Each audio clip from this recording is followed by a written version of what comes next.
Welcome to our channel, English Forest. It is past midnight. The lights are off. Your body is tired, but your mind is not.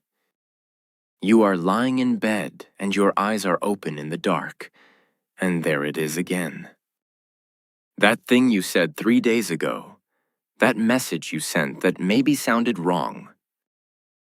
That look someone gave you that you cannot stop replaying. Your body is in bed, but your mind is somewhere else, running in circles, going over the same moments again and again. Maybe that is you tonight. I know that feeling. You are so tired, and still your mind will not let you rest. So tonight I want to sit with you for a while and talk about one quiet truth that can change your whole life.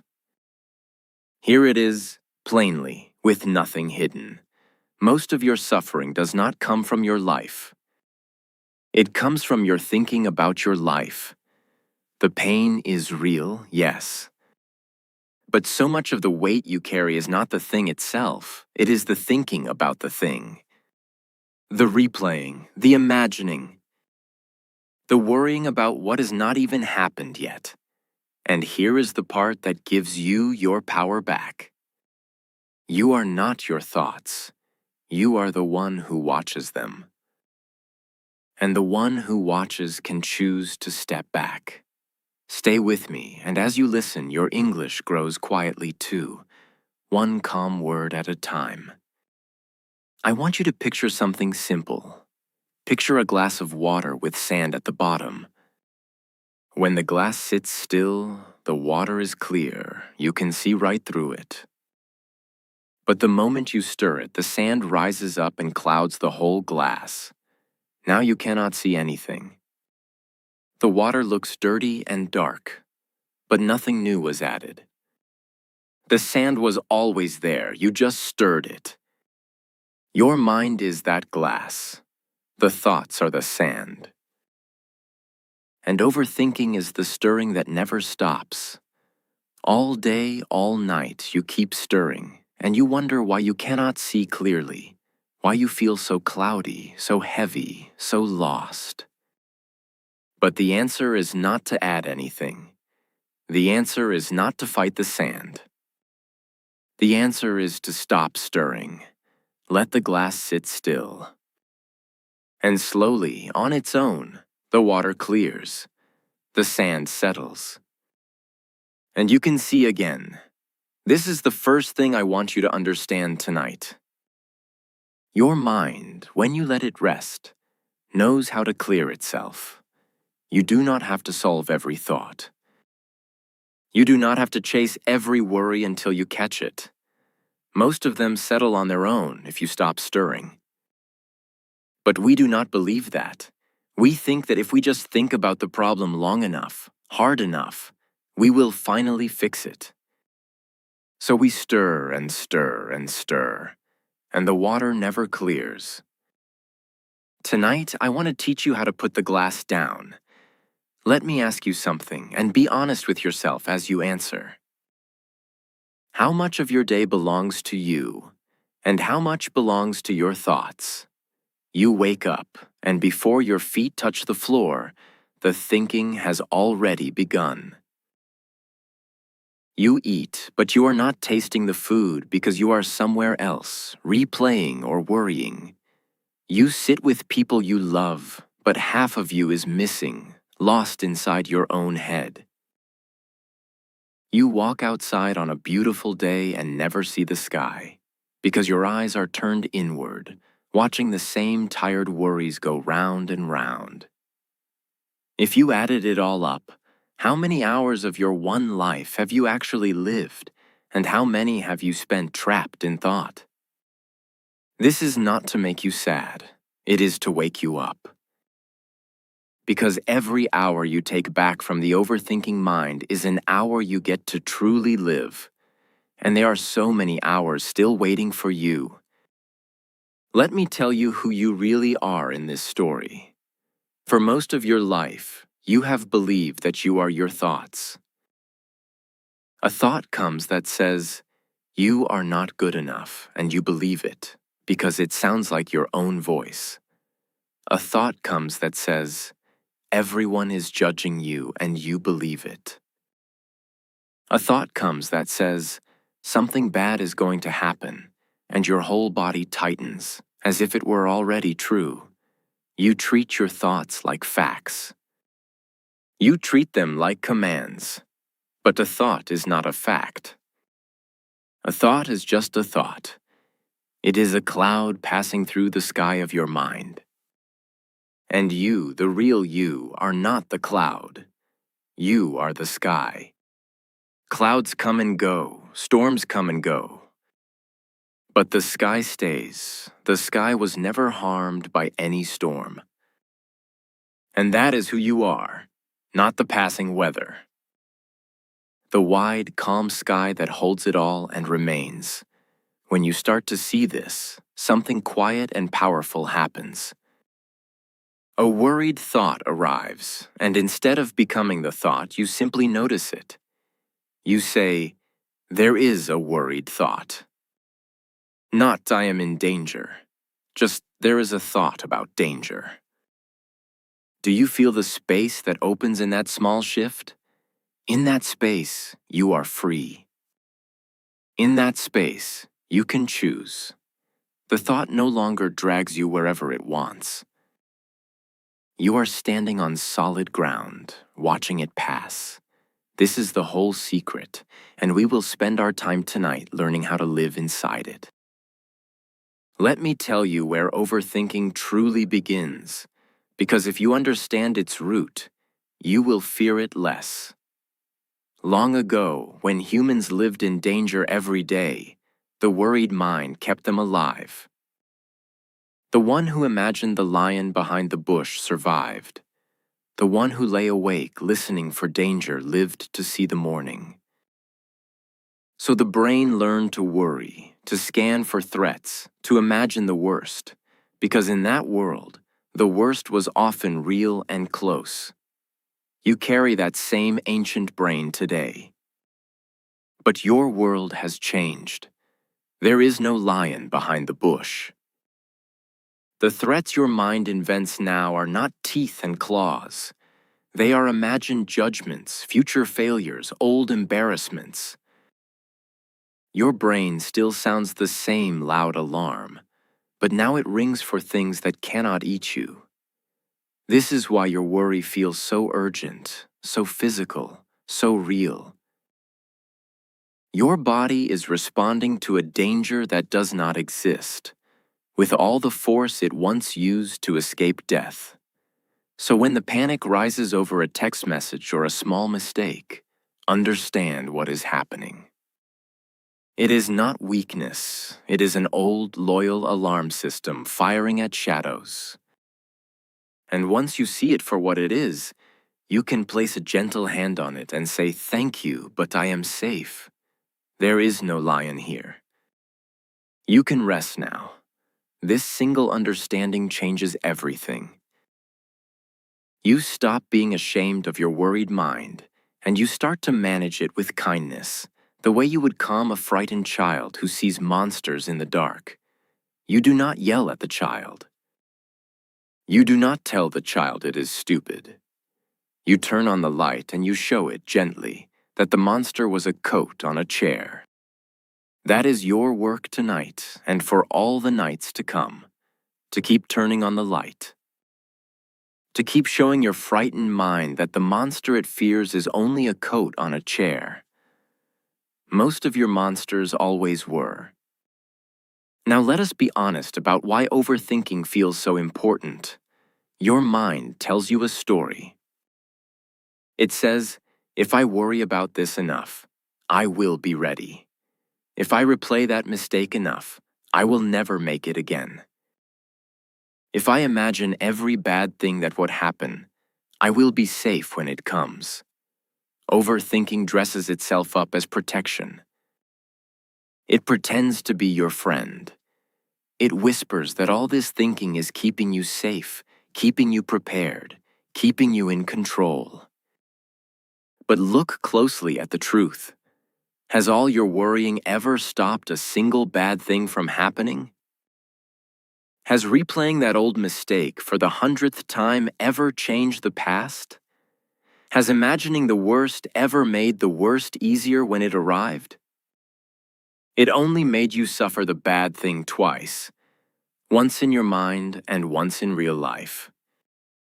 And most of the things you feared the most never came at all. You suffered them anyway, fully, in advance, for nothing. This is the cruel trick of the overthinking mind. It promises control, but it delivers only exhaustion. It promises safety, but it delivers only fear. You think you are solving your life, but you are only spinning in place, burning your energy, while your real life waits outside the door. So let me ask you something gently.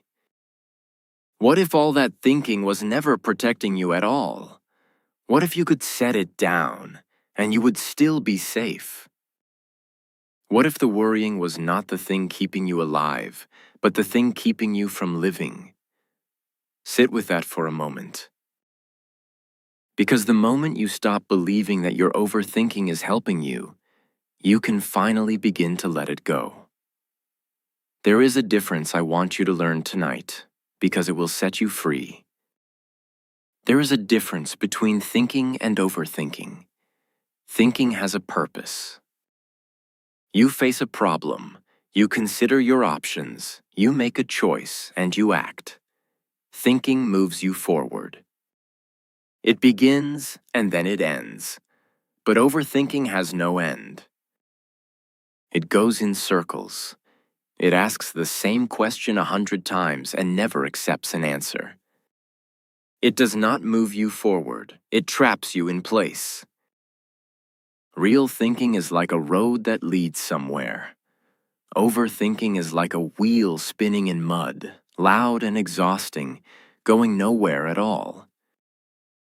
So here is a simple test you can use for the rest of your life.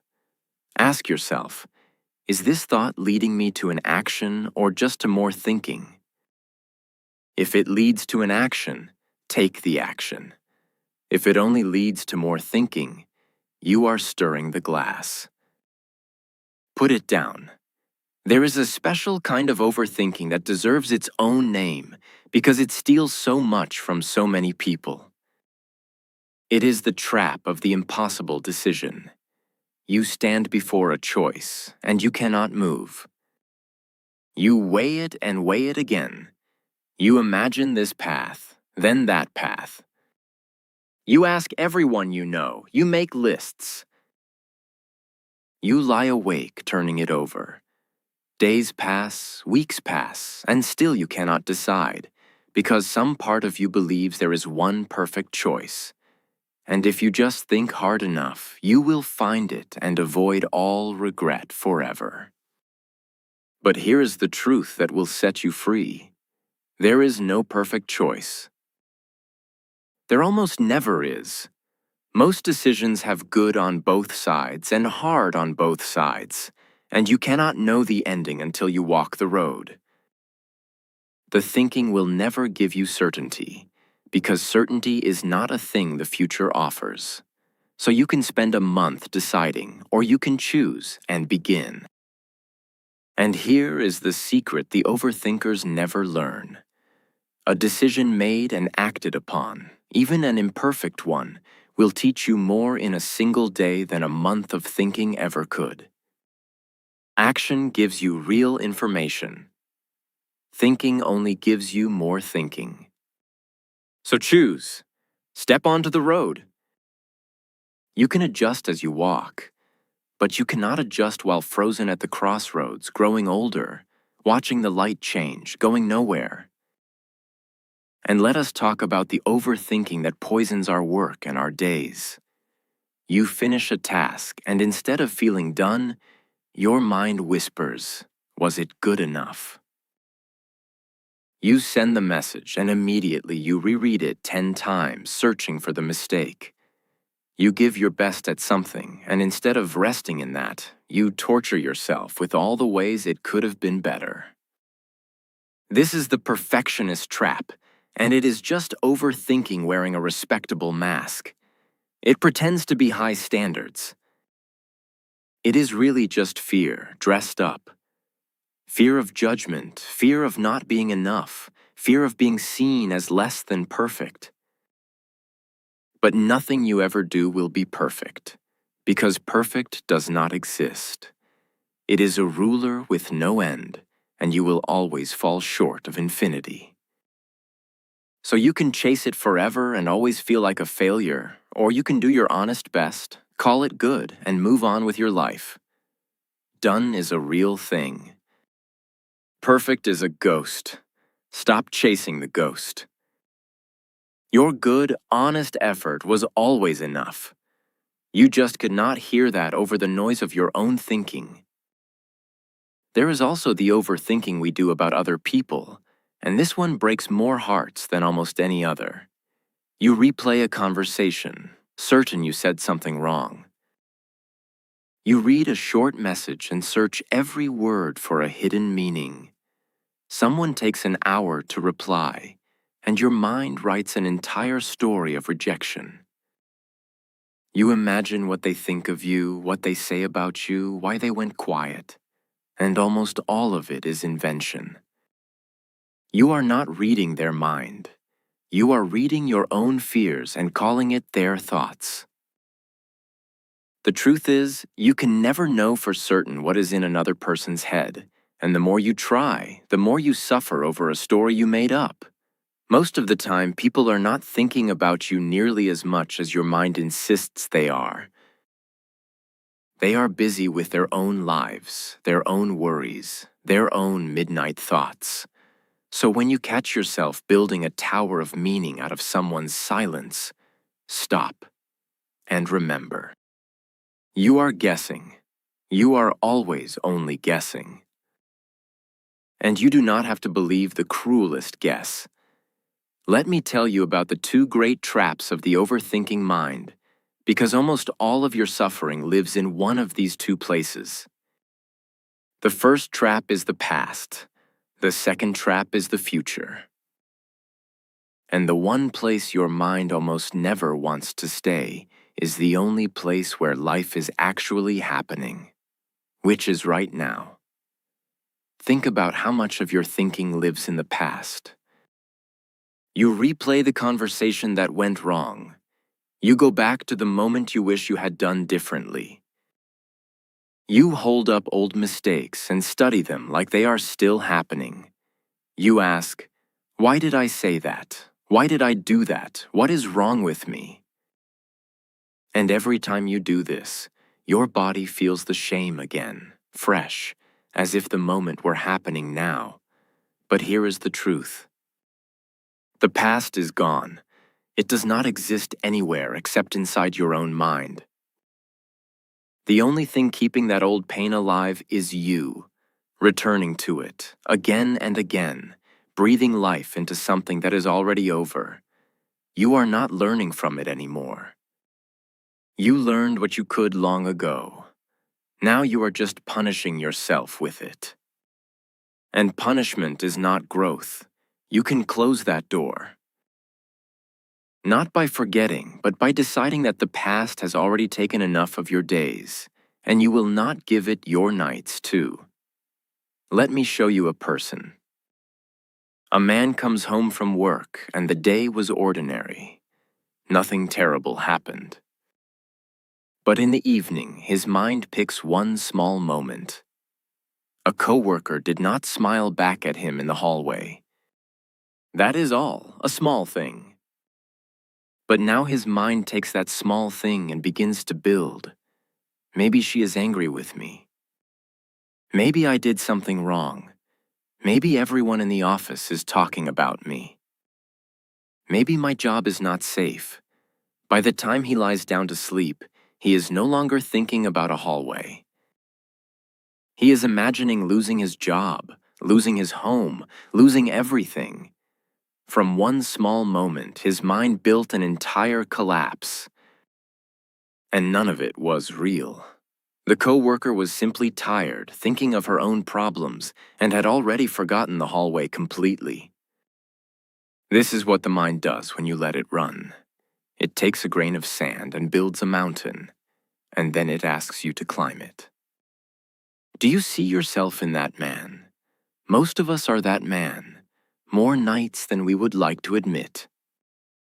The mountain feels so real while you are climbing it, but it was only ever a grain of sand. And then there is the future. Oh, how the mind loves the future. It builds whole worlds out of things that have not happened. What if I fail? What if they leave? What if I get sick? What if it all falls apart? Your mind plays these movies in vivid color, and your body believes every frame. Your heart races over a disaster that exists only in your imagination.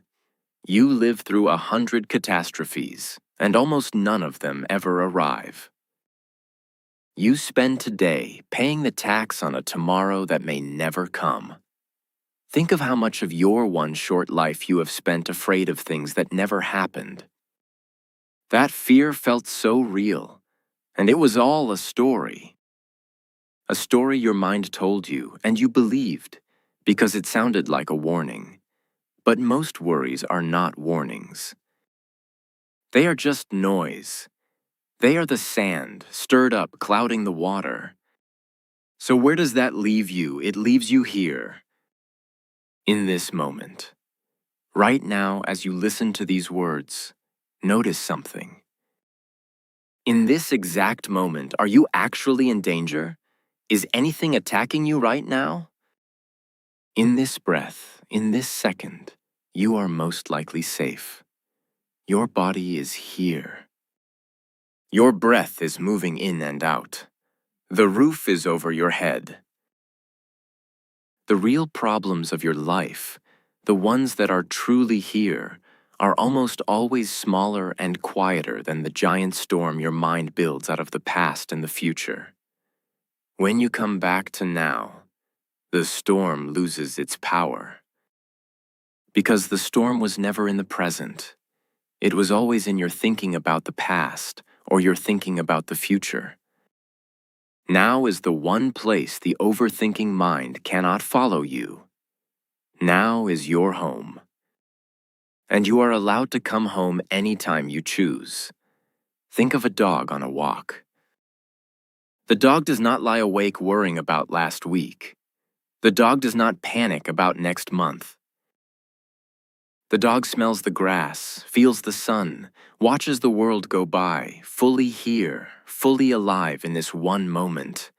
We think we are so much wiser than the animals with our great thinking minds. But in this one thing, the simple dog has found something we have lost: the ability to simply be here. Your mind is a powerful tool, the most powerful tool you will ever hold. But a tool is meant to be picked up when you need it and put down when you do not. Imagine carrying a hammer in your hand every hour of every day, even while you sleep, even while you eat, gripping it so tightly your hand aches, never setting it down. That is what we do with our thinking. We never set it down. Tonight I am asking you to learn the lost art of putting the tool down. Use your mind when there is something to build, and when there is not, let your hand rest. Let yourself simply be here, like the dog in the grass, alive in the only moment that was ever real. Let me give you something to hold on to when the thoughts come fast and will not stop. When you feel the spinning begin, do not fight it. Fighting a thought only feeds it. If I tell you, do not think about a white bear, what is the first thing your mind does? It thinks about a white bear. You cannot win by pushing thoughts away, so do not push. Instead, come back to your body. Feel your feet on the floor. Feel the air entering your nose, slow and cool, and leaving again, warm. Feel the weight of your own hands. Name 3 things you can see around you right now, simply and plainly. This is not magic. This is something deeper than magic. This is you stepping out of the storm of your mind and back into the solid ground of the present moment. The thoughts may still be there. Let them be. You do not have to chase them. You are standing somewhere they cannot reach. You are breathing. You are here. And here, you are safe. Now I want to talk about the thoughts that hurt the most. The ones about yourself. Because the overthinking mind is not gentle. It is a harsh judge. It replays your failures and hides your wins. It speaks to you in a voice you would never use on someone you love. You call yourself stupid. You call yourself weak. You tell yourself that everyone can see your flaws, that you are behind, that you are not enough. And because the voice sounds like you believe it has the right to say these things. But stop and ask one question. Would you ever speak to a friend the way you speak to yourself? Would you stand over someone you love and list their failures while they cried? Never. You would be kind. You would be patient. You would remind them of their strength. So why do you not deserve that same kindness from your own mind? Here is what I want you to understand.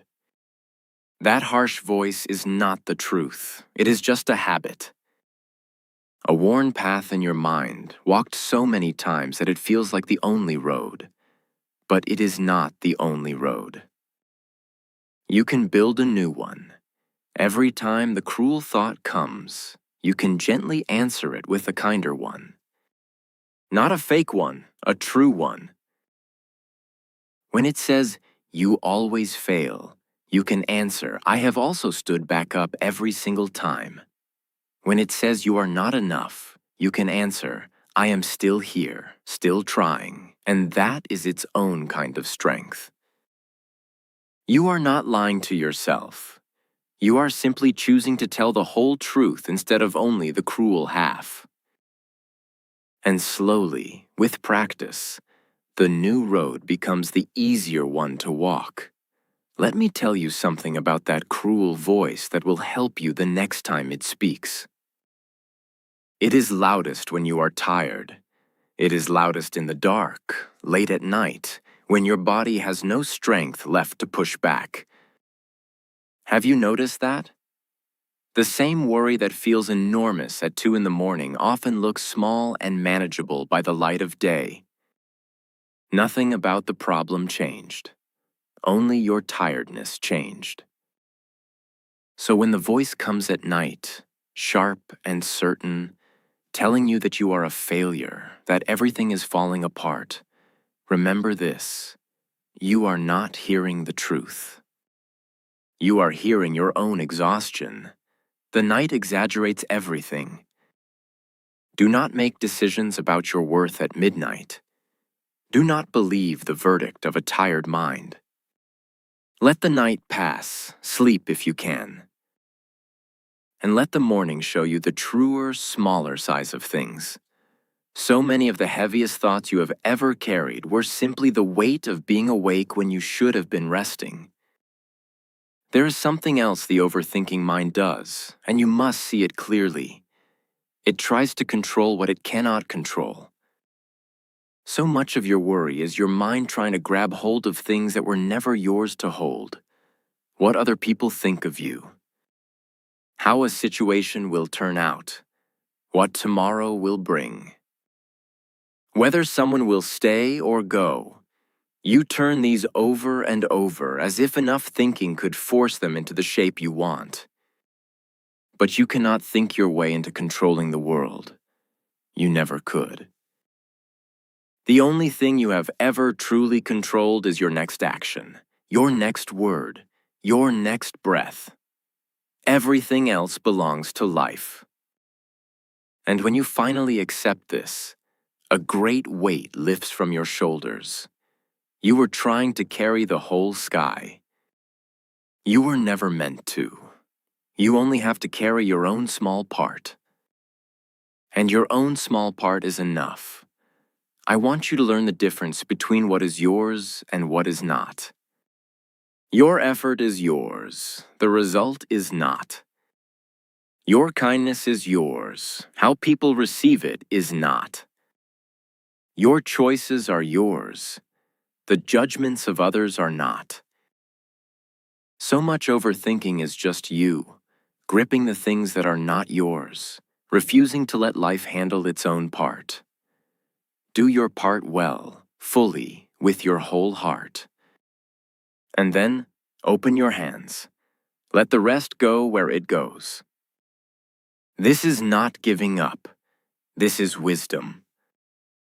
This is the difference between a person who is always exhausted and a person who is at peace.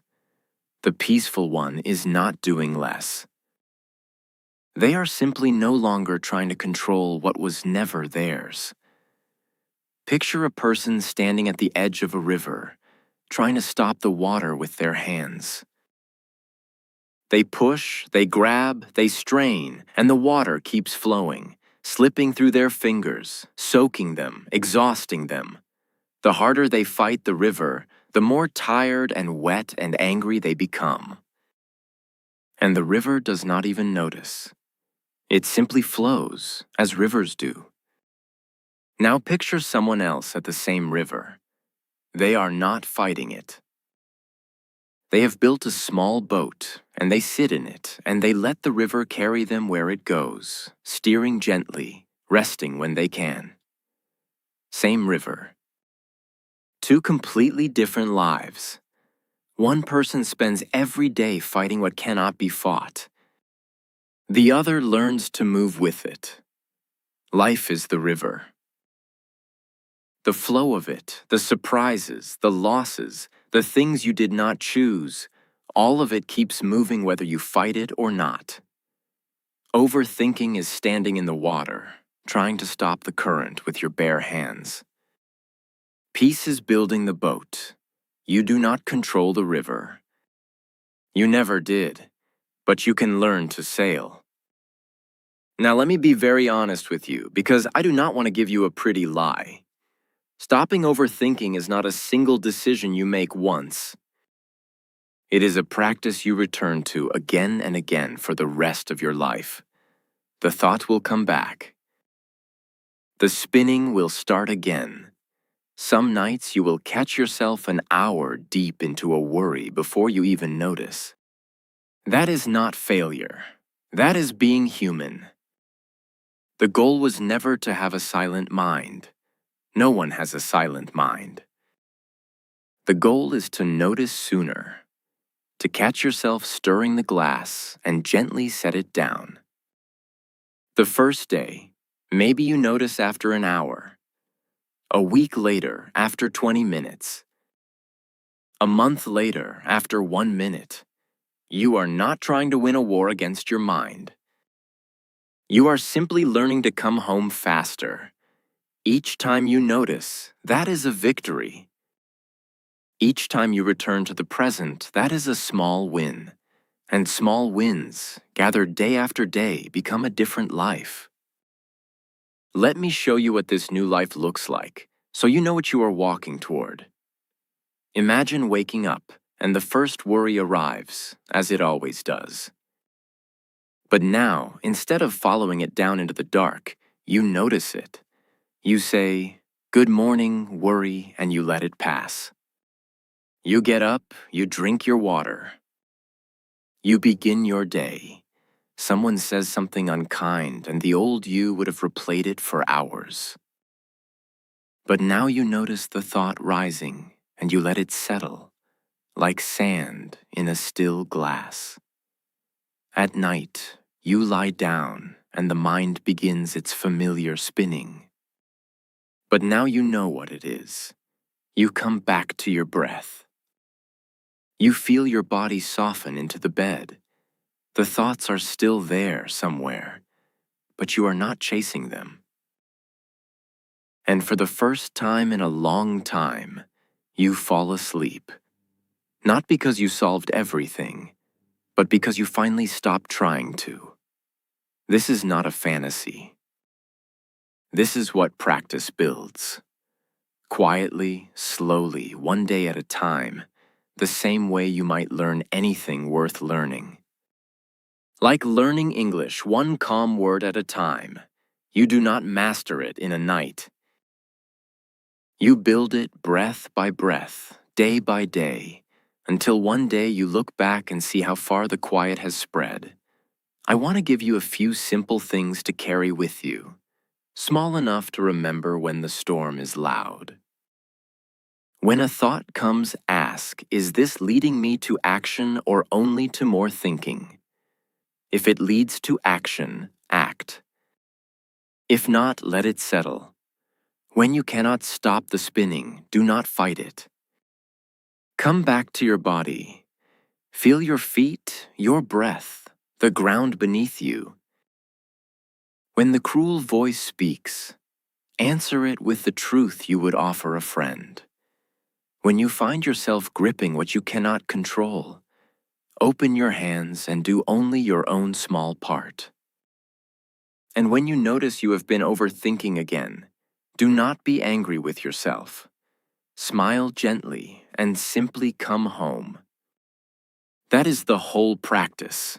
It is not complicated. It is just something you do, again and again, with patience, with kindness, until peace becomes the path your mind knows best. Let me give you one more small thing, because it is the one I use the most myself. When the thoughts will not stop at night, give them a time to come back. Tell your mind gently, not now. I will think about this tomorrow at a set hour, and I will give it my full attention then. This sounds too simple to work, but try it. The mind worries at night because it is afraid that if it stops, the problem will be forgotten and danger will slip through. So you reassure it. You promise it a time. You are not pushing the thought away, which never works. You are simply scheduling it, like an appointment, and then setting it down until then. And here is the strange and beautiful thing. When tomorrow comes and the set hour arrives, half of those urgent midnight worries have shrunk to nothing. They needed the dark to seem so large. In the daylight, with your full and rested attention, most of them quietly dissolve. The few that remain, you handle calmly in their proper time. This is how you teach a restless mind to trust you enough to rest. And one more, because mornings matter as much as nights. The way you begin your day often decides the shape of your thinking for hours. Most of us wake and immediately reach for the phone, pouring a flood of news and messages and other people's lives straight into a mind that has not even opened its eyes. We hand the steering wheel to the world before we have taken a single breath of our own. So try something different. When you wake, before the phone, before the flood, give yourself one quiet minute, just one. Feel your breath. Feel that you are alive, here, at the start of a new day that has not gone wrong yet. Set one simple intention. Today I will notice when I am stirring the glass. Today I will be a little kinder to myself. It is a small thing, one quiet minute, but it tells your mind who is in charge before the noise begins. You are not at the mercy of your thoughts. You are the one who decides where the day starts. And it can start in stillness if you choose. There is a kind of freedom waiting for you on the other side of this, and I want you to feel it before we finish. It is not the freedom of a perfect life with no problems. Problems will always come. It is something better and quieter than that. It is the freedom of knowing that no matter what comes, you do not have to be dragged away by every thought. It is the freedom of lying in bed at night and letting the day go. It is the freedom of making a mistake and not torturing yourself for a week. It is the freedom of facing an unknown future and not living through 100 disasters that never arrive. It is the freedom of being present for your own life, here, now, instead of lost in a mind that never rests. You spend your whole life trapped inside your own thinking, and you call that prison normal. But it was never the only way to live. The door was always open. You just had to stop staring at the walls long enough to see it. So here is everything I've wanted to tell you tonight, gathered into a few plain words. You are not your thoughts. You are the calm sky that watches them pass. Most of your suffering lives not in your life, but in your thinking about your life. The past is over, and the future has not come, and the only place you can actually live is now. You cannot control the world, but you can always come home to your own breath. The cruel voice in your head is a habit, not a truth, and you can answer it with kindness. And stopping the overthinking is not a battle you win once, but a gentle practice you return to day after day, until peace becomes your natural home. You can do this. I know the nights feel long, and the mind feels loud, and the quiet feels far away. But it is not far. It is one breath away. It was always one breath away. And let me leave you with this, the last thing, the thing I most want you to keep. You have spent so many years believing that the loud, anxious, spinning mind was simply who you are, that this was your personality, your nature, your fate. It is not. It was only a habit, learned over a lifetime, and habits can be unlearned gently, patiently, one day at a time. The person you could become on the other side of all this thinking is still in there, waiting. A calmer you. A lighter you. A you who can sit in a quiet room and feel at peace instead of at war. A you who can love without the constant fear, work without the constant doubt, rest without the constant noise. That person is not a stranger you have to invent. That person is who you already are underneath all the stirring. The still water was always there beneath the cloud of sand. You were never broken. You were only stirred. And now, breath by breath, you are learning to be still. Put down the glass. Let the water clear and come home to the life that has been waiting for you all along. If this video helped you, subscribe to the channel, like the video, and keep growing every day.